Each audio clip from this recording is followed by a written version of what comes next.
लीजिए सुनते हैं मुंशी प्रेमचंद्र की प्रसिद्ध उपन्यास गबन भाग 38। वह रमानाथ जो पुलिस के भय से बाहर न निकलता था, जो देवी दीन के घर में चोरों की तरह पड़ा जिंदगी के दिन पूरे कर रहा था, आज 2 महीने से राजसी भोग विलास में डूबा हुआ है। रहने को सुंदर सजा हुआ बंगला है, सेवा टहल के लिए चौकीदारों का एक दल, सवारी के लिए मोटर, भोजन पकाने के लिए काश्मीरी बावर्ची, बड़े बड़े अफसर उनका मुंह ताका करते हैं। उसके मुंह से बात निकली नहीं कि पूरी हुई। इतने ही दिनों में उसके मिजाज में इतनी नफासत आ गई है मानो वह खानदानी रईस हो। विलास ने उसकी विवेक बुद्धि को सम्मोहित सा कर दिया है। उसे कभी इसका ख्याल भी नहीं आता कि मैं क्या कर रहा हूँ और मेरे हाथों कितने बेगुनाहों का खून हो रहा है। उसे एकांत विचार का अवसर ही नहीं दिया जाता। रात को अधिकारियों के साथ सिनेमा या थिएटर देखने जाता है, शाम को मोटरों की सैर होती है, मनोरंजन के नृत्य नए सामान होते रहते हैं। जिस दिन अभियुक्तों को मजिस्ट्रेट ने सेशन सुपुर्द किया, सबसे ज्यादा खुशी उसी को हुई। उसे अपना सौभाग्य सूर्य उदय होता हुआ मालूम होता था। पुलिस को मालूम था कि सेशन जज ने इजलास में यह बहार न होगी। संजोग से जज हिंदुस्तानी थे और निष्पक्षता के लिए बदनाम। पुलिस हो या चोर, उसकी निगाह में बराबर था। वह किसी के साथ रू रियायत न करते थे। इसलिए पुलिस ने रमा को एक बार उन स्थानों की सैर कराना जरूरी समझा जहां वारदातें हुई थी। एक जमींदार की सजी सजाई कोठरी में डेरा पड़ा। दिन भर लोग शिकार खेलते, रात को ग्रामोफोन सुनते, ताश खेलते और बजरों पर नदियों की सैर करते। ऐसा जान पड़ता था कि कोई राजकुमार शिकार खेलने निकला। इस भोग विलास में रमा को अगर कोई अभिलाषा थी तो यह कि जालपा भी यहाँ होती। जब तक वह पराश्रित था, दरिद्र था, उसकी विलासेंद्रियां मानो मूर्छित हो रही थी। इन शीतल झोंकों ने उन्हें फिर सचेत कर दिया। वह इस कल्पना में मगन था कि यह मुकदमा खत्म होते ही उसे अच्छी जगह मिल जाएगी, तब वह जाकर जालपा को मना लावेगा और आनंद से जीवन सुख भोगेगा। हाँ, वह नए प्रकार का जीवन होगा। उसकी मर्यादा कुछ और होगी, सिद्धांत कुछ और होंगे। उसमें कठोर संयम होगा और पक्का नियंत्रण। अब उसके जीवन का कुछ उद्देश्य होगा, कुछ आदर्श होगा। केवल खाना, सोना और रुपये के लिए हाय हाय करना ही जीवन का व्यापार ना होगा।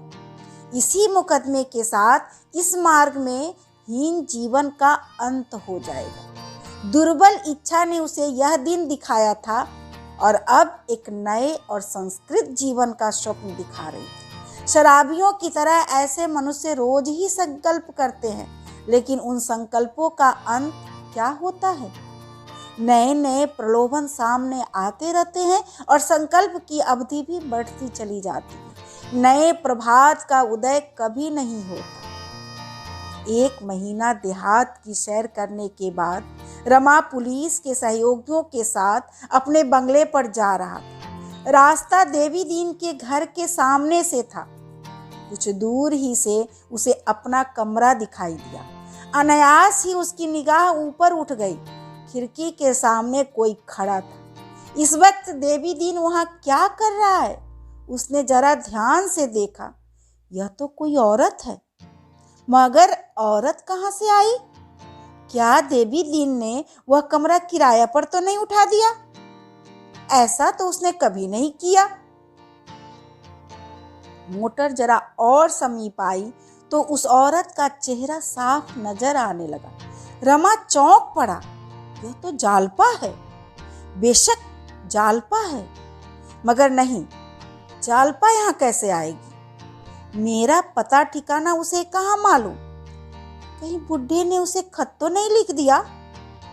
जालपा ही है। नायब दरोगा मोटर चला रहा था। रमा ने बड़ी मित्रता के साथ कहा, सरदार साहब, 1 मिनट के लिए रुक जाइए, मैं जरा देवी दीन से एक बात कर लूं। नायब ने मोटर जरा धीमी कर दी, लेकिन फिर कुछ सोचकर उसे आगे बढ़ा दिया। रमा ने तेज होकर कहा, आप तो मुझे कैदी बनाए हुए हैं। नायब ने खिसिया कर कहा, आप तो जानते हैं डिप्टी साहब कितनी जल्द जामे से बाहर आ जाते हैं। बंगले पर पहुंचकर रमा सोचने लगा, जालपा से कैसे मिलूं? वह जालपा ही थी, इसमें अब उसे कोई शुबहा न था। आंखों को कैसे धोखा देता? हृदय में एक ज्वाला सी उठी हुई थी। क्या करूं? कैसे जाऊं? उसे कपड़े उतारने की सुधि भी न रही। 15 मिनट तक वह कमरे के द्वार पर खड़ा रहा। कोई हिकमत न सूझी। लाचार पलंग पर लेटा रहा। जरा ही देर में वह फिर उठा और सामने सहन में निकल आया। सड़क पर उसी वक्त बिजली रोशन हो गई। फाटक पर चौकीदार खड़ा था। रमा को उस पर इस समय इतना क्रोध आया कि गोली मार दी। अगर मुझे कोई अच्छी जगह मिल गई तो एक से एक समझूंगा। तुम्हें तो डिसमिस करा के छोड़ूंगा। कैसा शैतान की तरह सिर पर सवार है। मुंह तो जरा देखो, मालूम होता है बकरी की दुम है। बाहर है आपकी पगड़ी। कोई टोकरी ढोने वाला कूली है। अभी कुत्ता भूख पड़े तो आप दुम दबा कर भागेंगे, मगर यहाँ ऐसे डटे खड़े हैं मानो किसी किले के द्वार की रक्षा कर रहे हैं। एक चौकीदार ने आकर कहा, इंस्पेक्टर साहब ने बुलाया है, कुछ नए तवे मंगवाए हैं। रमा ने झल्ला कर कहा, मुझे इस वक्त फुर्सत नहीं है। फिर सोचने लगा, जालपा यहाँ कैसे आई? अकेले ही आई है या कोई और साथ है? जालिम ने बुड्ढे से 1 मिनट भी बात नहीं करने दिया। जालपा पूछेगी तो जरूर कि क्यों भागे थे। साफ साफ कह दूंगा, उस समय और कर ही क्या सकता था। पर इन थोड़े दिनों के कष्ट ने जीवन का प्रश्न तो हल कर दिया। अब आनंद से जिंदगी कटेगी। कोशिश करके उसी तरफ अपना तबादला करवा लूंगा। यह सोचते सोचते रमा को ख्याल आया कि जालपा भी यहाँ मेरे साथ रहे तो क्या हरज है। बाहर वालों से मिलने की रोक टोक है, जालपा के लिए क्या रुकावट हो सकती है? लेकिन इस वक्त इस प्रश्न को छेड़ना उचित नहीं। कल इसे तय करूंगा।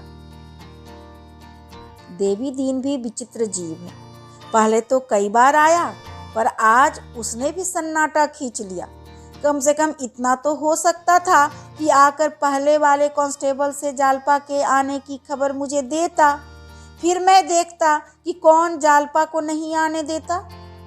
पहले इस तरह की कैद जरूरी थी, पर अब तो मेरी परीक्षा पूरी हो चुकी। शायद सब लोग खुशी से राजी हो जाएंगे। रसोइया थाली लाया। मांस एक ही तरह का था। रमा थाली देखते ही झल्ला गया। इन दिनों रुचिकर भोजन देखकर ही उसे भूख लगती थी। जब तक 4-5 प्रकार का मांस न हो, चटनी अचार न हो, उसकी तृप्ति न होती थी। बिगड़ कर बोला, क्या खाऊं? तुम्हारा सिर। थाली उठा ले जाओ। रसोइये ने डरते डरते कहा, हुजूर, इतनी जल्द और चीजें कैसे बनाता? अभी कुल 2 घंटे तो आए हुए हैं। 2 घंटे तुम्हारे लिए थोड़े होते हैं। अब हुजूर से क्या कहूं? मत बको हुजूर, मत बको। डैम। रसोइये ने फिर कुछ न कहा। बोतल लाया, बर्फ तोड़कर गिलास में डाली और पीछे हटकर खड़ा हो गया। रमा को इतना क्रोध आ रहा था कि रसोइये को नोच खाए। उसका मिजाज इन दिनों बहुत तेज हो गया था। शराब का दौर शुरू हुआ तो रमा का गुस्सा और भी तेज हुआ। लाल लाल आंखों से देखकर बोला, चाहूं तो अभी तुम्हारा कान पकड़कर निकाल दूं, अभी इसी दम। तुमने समझा क्या है? उसका क्रोध बढ़ता देखकर रसोइया चुपके से सरक गया। रमा ने ग्लास लिया और 2-4 लुकमे खाकर बाहर सहन में टहलने लगा। यही धुन सवार थी।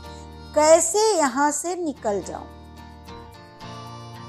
एकाएक उसे ऐसा जान पड़ा कि तार के बाहर वृक्षों की आड़ में कोई है। हाँ, कोई खरा उसकी तरफ ताक रहा है, शायद इशारे से अपनी तरफ बुला रहा है। रमानाथ का दिल धड़कने लगा। कहीं षड्यंत्रकारियों ने उसके प्राण लेने की तो नहीं ठानी है। वह शंका उसे सदैव बनी रहती थी। इसी ख्याल से वह रात को बंगले के बाहर बहुत कम निकलता था। आत्मरक्षा के भाव ने उसे अंदर चले जाने की प्रेरणा की। उसी वक्त एक मोटर सड़क पर निकली। उसके प्रकाश में रमा ने देखा वह अंधेरी छाया स्त्री है। उसकी साड़ी साफ नजर आ रही है। फिर उसे ऐसा मालूम हुआ कि वह स्त्री उसकी ओर आ रही है। उसे फिर शंका हुआ, कोई मर्द यह वेश बदलकर मेरे साथ छल तो नहीं कर रहा है। वह ज्यों-ज्यों पीछे हटता गया, वह छाया उसकी ओर बढ़ती गई। यहाँ तक कि तार के पास आकर उसने कोई चीज रमा की तरफ फेंकी। रमा चीख मारकर पीछे हट गई, मगर वह केवल एक लिफाफा था। उसे एक तस्कीन हुई। उसने फिर जो सामने देखा तो वह छाया अंधकार में विलीन हो गई थी। रमा ने लपक कर वह लिफाफा उठा लिया।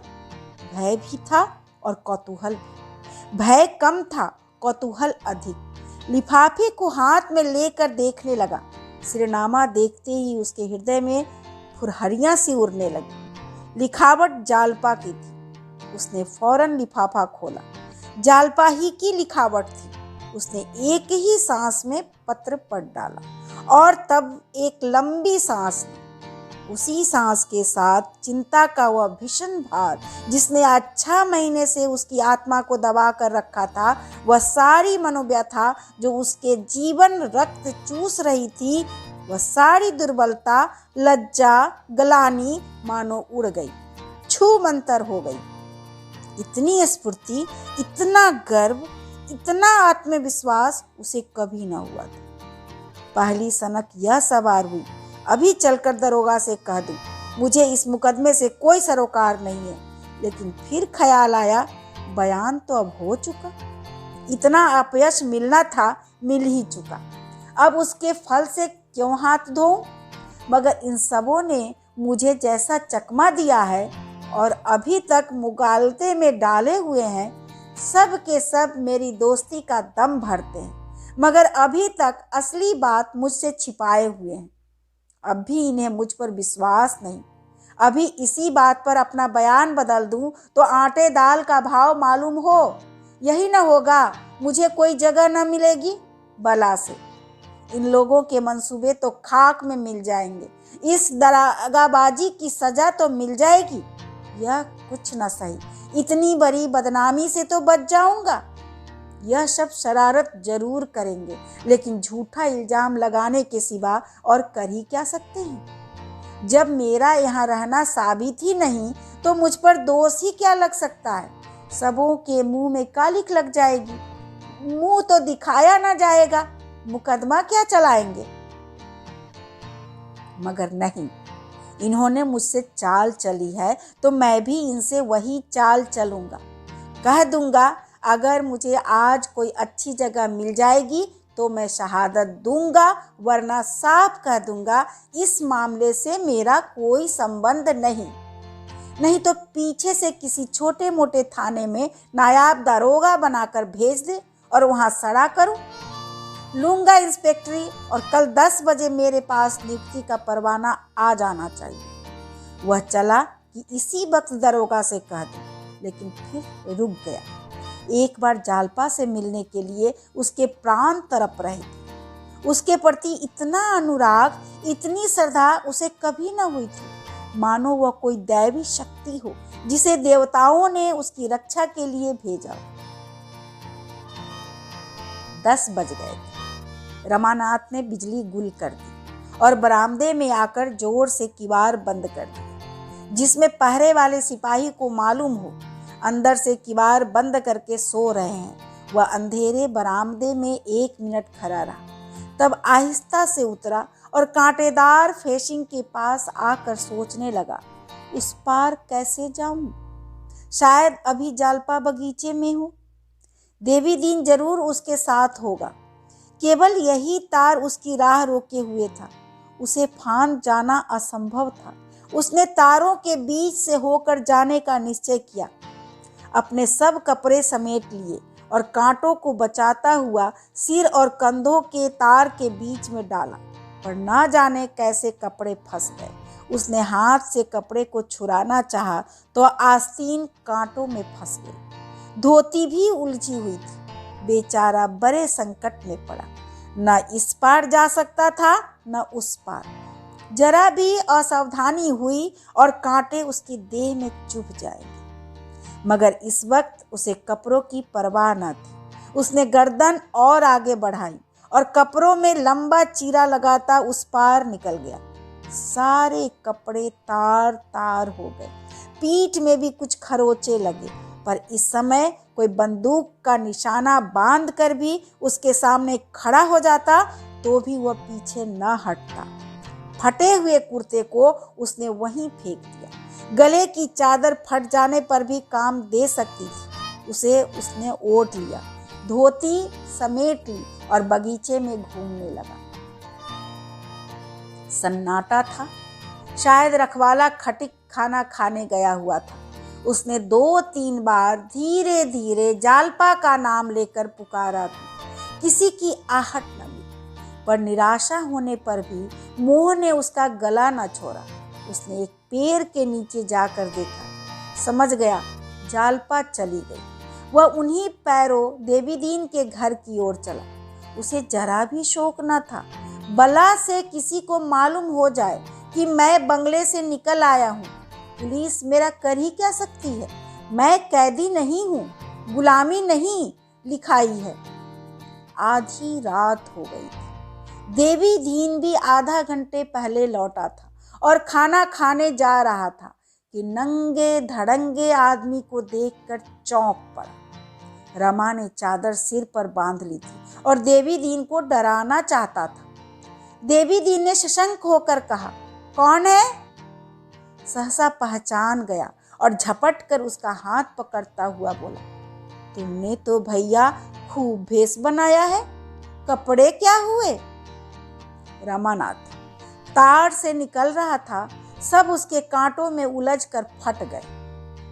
देवी दीन, राम राम, देह में तो कांटे नहीं चुभे? रमानाथ, कुछ नहीं, 2-1 खरोंचे लग गए, मैं बहुत बचा कर निकला। देवी दीन, बहू की चिट्ठी मिल गई ना? रमानाथ, हाँ, उसी वक्त मिल गई थी। क्या वह भी तुम्हारे साथ थी? देवी दीन, वह मेरे साथ नहीं थी, मैं उसके साथ था। जब से तुम्हें मोटर पर आते देखा तभी से जाने जाने लगाए हुए थी। रमानाथ, तुमने कोई खत लिखा था? देवी दीन, मैंने कोई खत पत्र नहीं लिखा भैया। जब वह आई तो मुझे आप ही अचंभा हुआ कि बिना जाने बुझे कैसे आ गई।